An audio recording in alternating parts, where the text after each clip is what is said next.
Okay, I earlier today I've been traveling today, and earlier today I had a conversation with an NFL insider that said he would be shocked if the Todd Monken news didn't happen within a week, meaning that either he's staying or going at Georgia. Of course, he had an interview earlier this week with the Tampa Bay Buccaneers. In fact, I'm recording this Wednesday, well, more like Wednesday evening.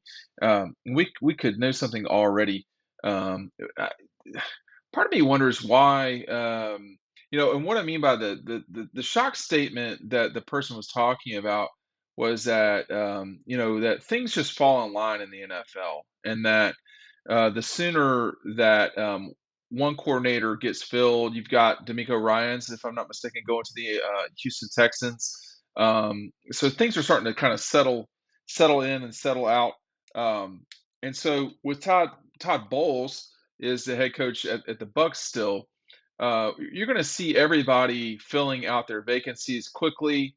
Offensive and defensive coordinators are going to happen. I think the defensive coordinator at the Falcons was handled today. You had Ryan's at the Texans. You've got uh, the former Boise quarterback going from the Cowboys to the Chargers. So there's a lot going. A lot of the movement is falling into place, and that league person said that one of the important things to remember is that the league calendar, you're officially in the next year in about not quite 6 weeks from now. I think it's March 15th. So they said they would be absolutely shocked if that didn't happen, in the next week. I think they felt like it would happen with sooner than from now to next Wednesday. But we'll just see. Hey, make sure you're picking up Double Dogs today.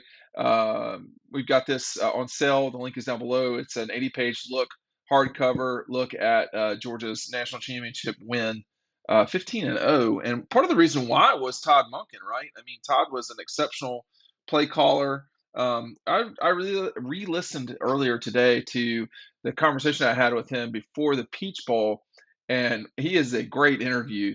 Um, and One thing that he was talking about in terms of why he decided to come to Georgia was, they'd been fired at Cleveland.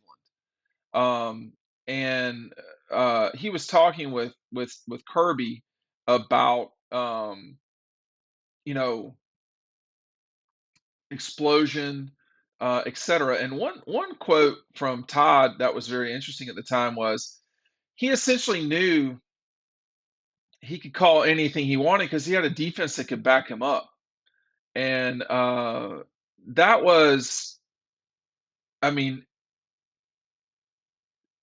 Kirby also explained to Monken, according to Monken at the time, that he wanted someone with NFL experience. So that tells me too that if Todd Monken were to leave and go to I just, my spidey sense says the Buccaneers. I'm not sure that's the right fit, but we'll see. There's stuff behind the scenes that, if you notice, it just doesn't seem like it's a slam dunk to Tampa Bay. So we'll see, or to the NFL at all. So I'm a little bit skeptical. So I made some calls today about all of it, but I'm skeptical. But at the same time, if someone's interviewing for a job, there's certainly interest in them taking it. But the interview that I had with Todd, and it's just, I've been between writing the book. By the way, this isn't just something that happens. I have to write it after the season. I write books after seasons because everything's in context then. I write notes during the season. Okay, but I write notes, generally speaking, so that I don't forget what people say, the way in which they say it. I've got back that way is my closet, okay, and I've got quotes from people that are. I mean, I know who the people are. Of course, it's on background or off the record, as you might be more familiar with the term. But I keep all these notes, and I forgot what I was going to try to say there, but in what Todd Monken was talking with Kirby about when he decided to come on board was that Kirby wanted to be more explosive. And Monken felt very comfortable being the coordinator at Georgia because um, there would be he felt like he could make mistakes, for lack of a better term. And in 3 seasons, not 3 full seasons now, that COVID season only had 10 full games. Is that right? Um, but I think it would have been something like Georgia being 12-2 or something like that. I think they were 8-2. I don't think there were any other teams that would be beating them that were out there. They were not going to lose to Vanderbilt or whoever they didn't play. So there was a amount of margin for error that Todd Monken had and has at Georgia that you wouldn't have. And he also talked. Andy Staples was the one that asked him a question about using tight ends and so forth. I'm just pointing out that Andy asked a question, and what happened along the way was Todd was the offensive coordinator at Oklahoma State. Then he went on to be the head coach at Southern Miss. And at Southern Miss, they played Alabama. I think I'm going to look it up as we go here. But they played Alabama, and he pointed out that if Kirby had not been impressed with them at the time, he wouldn't have gotten an opportunity to coach with Kirby because Kirby would have forgotten it. So Southern Miss, he was there at 13-14. Yeah, I mean, they only scored 12 points, but this was a time at Alabama where teams just weren't scoring on them. And so I think there was some stuff there. But anyway, I'm getting off from the subject. Todd Monken's point was that by the time he left the college game, and this was in 14-ish, he arrived back in the NFL and they had really good tight ends. And he was like, oh, yeah, we've got to play tight ends because Oklahoma State, at Southern Miss, he said they were running with a lot of 11 personnel, or that means in normal English that there were a lot of wide receivers on the field. And once you got a hold of the tight ends, they had inherited the tight ends, or Todd Monken did in a way. I'm gonna say he inherited them. I wouldn't necessarily put it that way. I mean, he recruited Darnell, he recruited Brock Bowers, but that was really Todd Hartley and Kirby Smart more than Todd Monken. But anyway, he got those tight ends, and he said, into response to Andy's question, that the combination of having such exceptional tight ends, as well as defenses getting smaller, trying to deal with the 11 personnel, you could really bully people.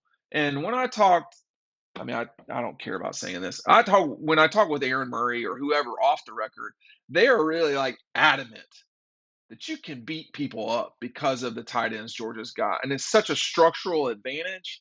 And that's really what Todd Monken has had the bulk of his time at Georgia are exceptional tight ends. And they've had good wide receivers. I mean, George Pickens is a freak and should have been a first round draft pick. Um, but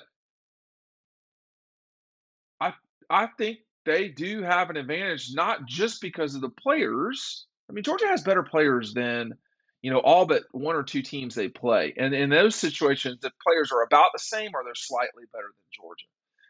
You're not going to say that about me. I'm very specifically talking about Alabama and Ohio State. No other team has the players Georgia does. So they have the best players, but they also have a really, really, really good coordinator in Todd Monken. And when the person I was talking to today was talking about they'd be shocked if this wasn't filled out. Their point was the whole calendar of the NFL is working to where this is, today's signing day at Georgia, or well, across the country. It's signing day at Alabama too, and Clemson and Colorado State. But um, in doing that, the calendar is kind of saying, hey, this has got to be decided, etc. Super Bowl obviously is in about 10 days. Really, when the final season, week 18 of the NFL, the calendar really starts turning slowly. It's like a slow motion turn. But after the Super Bowl, it's over. And so I think, I mean, my skepticism about him going to Tampa is only that it's a not super stable position in terms of the franchise head coach, with the head coach with that particular franchise. Now you have today the news from Tom Brady himself that he's not coming back, where do they really go? Kyle Trask was their number 3, if I'm not mistaken. So he was a second-round draft pick, and he's not even there 2 on the depth chart. So I think that means the acquisition of a new quarterback, that could be good or bad in terms of Todd Monken's view. So I don't know, but I think we will know soon. At least that's what the folks in the NFL think.